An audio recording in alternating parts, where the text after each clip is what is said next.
পরিস্থিতি খগেন মুর্মুর উপর যে আক্রমণ, সেটা তৃণমূল চাইছে লুক শিফট করাতে। দেখুন, তৃণমূল শাক দিয়ে মাছ ঢাকতে চাইছে। যদি মাছটা ঢেকেও গেলে শাকটাকে ঢাকবে কি দিয়ে? আপনারাই বসে আছেন, সেই ছবি দেখাচ্ছেন, আবার আপনারাই কেক কাটার ছবি দেখাচ্ছেন। তো ওখানে ওরা কেক কাটার ছবি দেখাচ্ছেন, তো ওখানে ওরা পলিটিক্যাল ট্যুরিজমে গেছে না দৃষ্টি ঘোরাতে গেছে, এটা পশ্চিমবঙ্গের মানুষের উপরই ছেড়ে দেবে। গাড়ি দেওয়া হয়নি, দিদির সঙ্গে দেখা করতে পেরেছেন, কিন্তু আজকে রাজ্যপালের সঙ্গেও দেখা করতে চান। তারা বারবার করে বলছে যে আইন শৃঙ্খলা পরিস্থিতি কিরকম সেটা বিজেপি শাসিত যে কোনো স্টেটে গেলেই বোঝা যায়। তারা কি করে বড় বড় কথা বলে রাজ্য নিয়ে, এই রাজ্য নিয়ে? এই তো মানুষ বিজেপিকে বারবার ক্ষমতায় নিয়ে এসে 3 বারের জন্য নরেন্দ্র মোদী প্রধানমন্ত্রী হয়ে গেলেন। তিনি এত যে দিল্লিতে লাফালাফি করলেন, ভাইকে আটকাতে পারলেন না।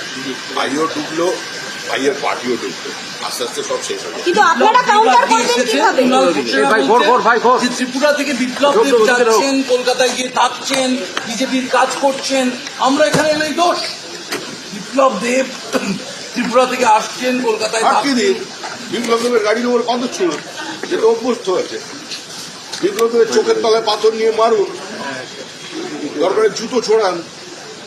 কল্যাণ ঘোষকে যেরকম আওয়াজ করেছিল বিপ্লব দেব, কথা বলতে গেলে পুলিশকে পাঠিয়ে দিয়ে করে চিৎকার করতে শুরু করুন, যাতে আপনারা কোনো কাউন্টার করবেন কিভাবে? শ্রমিকরা 26 ওটা পার্টি বুঝবে। নাগরিকতার বিধায়কদের উপর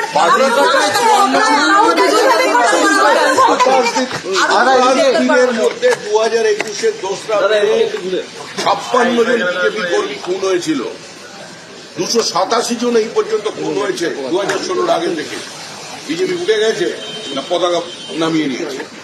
এত অত্যাচারের পরেও, ওই মানবরূপী এই ওষুধটাকে ক্ষমতায় বসানোর পরেও রাজ্য নির্বাচন কমিশনের একদম পুরো কোমরটুলির ওষুধ। তারপরে এত বিডিওকে দিয়ে লুট করানোর পরেও 11,000-এর বেশি আসন পঞ্চায়েতে জিতেছে। আরে তৃণমূল চলে গেছে, কোনো কর্মীদের নিয়ে আপনাকে ভাবতে হবে না। বিজেপির কর্মীদের টেক কেয়ার করবে, আর কর্মীরা যথেষ্ট শক্তিশালী। শেষ প্রশ্ন, আজকে রাজ্য সভাপতির কাছে আমাদের প্রশ্ন, যে আজকে আপনাদের যে বৈঠক রয়েছে, ভূপেন্দ্র যাদব, বিপ্লব দেব, মারলে কি পাল্টা মারের স্ট্র্যাটেজি? ওটা তো জঙ্গলের রাজত্ব হয়। চোখের বদলে চোখ, কানের বদলে কান, সব জঙ্গলের রাজত্ব। আরো দুজনকে গ্রেফতার করা হলো, পুলিশের ভূমিকা নিয়ে প্রশ্ন হচ্ছে।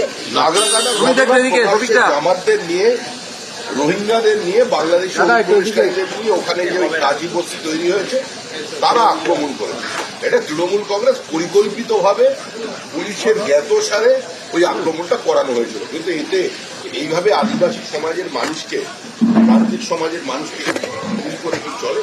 এই যে দিল্লিতে পার্লামেন্টের 2 কক্ষে দাঁড়িয়ে বিভিন্ন সময় কংগ্রেস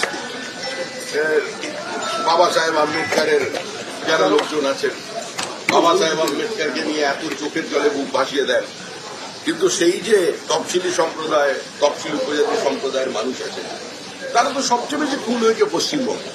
সংখ্যালঘুর কথা বলছেন, পশ্চিমবঙ্গে যত সংখ্যালঘু খুন হয়েছে গত 3 বছরে, সারা ভারতবর্ষে সমস্ত রাজ্য মেলালে তত সংখ্যালঘু মানে খুন হননি। রাজনৈতিক খুন অনেক দূরে। মুখ্যমন্ত্রী বলছেন সবটাই অমিত শাহর গেম প্ল্যান, বিজেপির গেম প্ল্যান। অমিত শাহ হচ্ছে স্বাধীন ভারতের ইতিহাসে সবচেয়ে বড় ভোট স্ট্র্যাটেজিস্ট। জন্মায়নি কেউ। অমিত শাহ কত বড় প্লেয়ার উনি একটু পরে বুঝতে পারবেন মার্চ মাসে। মির্জাফর বলছে অমিত শাহ।